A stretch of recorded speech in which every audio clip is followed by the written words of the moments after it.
Aiden Bettag in Dubuque, Iowa asks, what 3 songs have the highest play count on your iPod? Wow. Gee, I don't know. Those kind of questions are always hard to answer, and I haven't got it in front of me. But or more generally, is there a band that's really been capturing your attention recently? Well, there's a number of bands that I would say capturing my attention most recently. I've been a great fan of Damien Rice in the last few years, and that's something I remember playing out, especially the last album, O. Most recently, this Amy Winehouse record there is Winehouse, is it? Mm-hmm. Yeah, she's slaying me. I love the sound of the record. I like what she's doing there. So I really do find great solace in what's coming out of the next generation of songs and songwriters. I think that there's some great reinventions of classic styles of music that they're taking and making their own and giving to another generation. What do you think for your own music would go down in history? If you had one song that would go down as the one that showed who you really are, which one do you think it would be? I mean, if there was only one, I'd have to think that it'd be a tough choice between Living on a Prayer and Wanted Dead or Alive, but maybe because the themes of Wanted are a little more universal, it makes Prayer that much more unique. There's nothing that you can say is derivative about that song. It's its own entity. And so if there was one song this band should be, or will be remembered for, I'd hold that one up pretty high. Now that you've done all of this in music, do you have other aims that people might not know about? Daniela Igreja in Lisbon, Portugal, wants to know what your next dream is. Well, anything that I've cared to try thus far in my life, I did. Some things worked out, some things did not.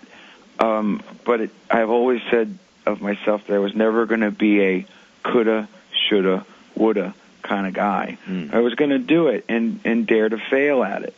So I think the only thing that I'd like to think that I would have for the next 20 years is continued longevity and then health and family. Readers did send in their own ideas about what they think you should be doing for the next 20 years. A lot of orders at the Burger King. That's right. No, these guys want to see. They want more movies. They want more shows. They want you to release more albums, and like I said, they want you to do that big India tour. But Sharon Seaman in Las Vegas did ask if, since you've become such a successful businessman over the years, have you ever considered writing a book that discusses your business style and philosophy? I considered it. Went as far as to see the check and gave it back. Really? Because I think that what publishers were really looking for was more of a tell-all, and that cliche doesn't appeal to me at all. So I believe that my life story is only half written, and that the bands needn't be told. So we gave the money back. So you got the sense that they weren't actually looking just for the business side. No. I know for a fact that was why I took their meeting. But when I started to read the pages, they were looking for dirt and the cliche, and I'm not interested in that. But you have done a lot of business over the years. I mean, most certainly. I could give the next generation some great advice. Not that they would take it, and I have to qualify that answer by saying this: I wouldn't have taken it. To each his own, and each of us has to carve our own path based on experience. Like I said, there was a turning point in this band's career in 1990, 91, 92, when either you go over that hump and you not only survive but thrive, or you go back and you ultimately implode. and I can tell you how we did it and why we did it, and I think that would be a great model for that next generation of band. But to each his own. Right.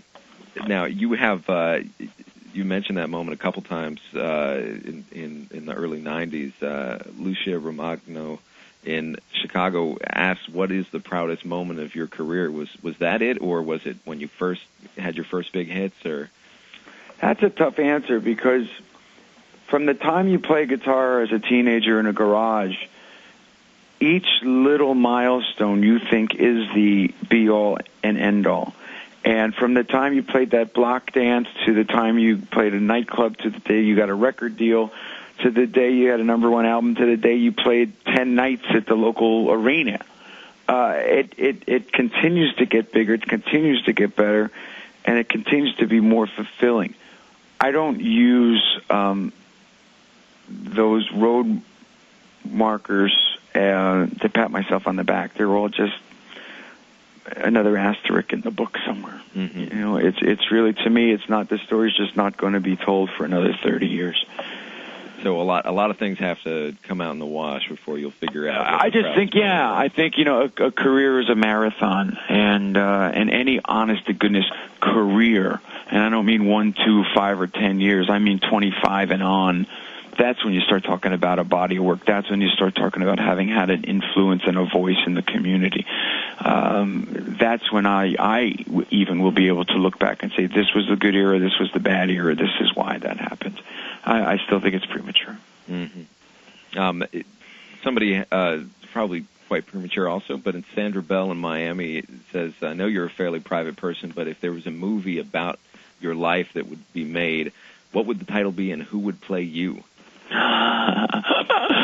Somebody jokingly already told us it was going to be Affleck and Damon. They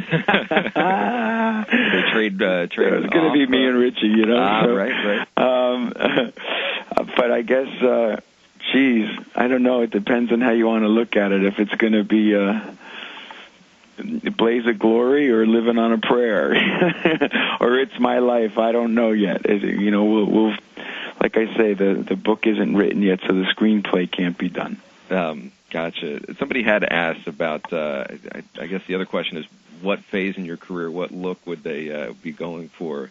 Somebody had asked, said that back in the 80s you said that to achieve that look that you had, you would stick your head out of a car window. Oh, Lord. On the way to the gig. Now, is that true? That sounds a bit exaggerated. Okay. And they asked if that was still the case. They're big fans of your hair still. So. Oh no! Don't say this from Time magazine. I hold you guys up in such esteem. Not a hair question. These are our readers who are from among the public. The final question I guess that the readers had a lot of is also kind of a legacy question. But if you were down the road 20 years from now, looking at the period of time from 2007 to 2027, what would you hope to have accomplished? And so, I mean, what are the next 20 years can you take it a little bit easier now, or do you have to keep kind of striving to do something new? People ask me sometimes why you keep doing it. And to ask a creative person why is a senseless question, because we need to create. That's why. Mm-hmm. And the only precursor to that answer that I sort of mentioned before is, as long as the creativity is going forward and it's not nostalgic, I'm going to continue to want to do it. Well, excellent. Thank you so much for your time today, John, and good luck on the rest of your tour. Thank you, Nathan. Take care. All right. You've been listening to Time's 10 Questions podcast. For more interviews, please visit time.com/10questions. This work is copyrighted by Time, Inc.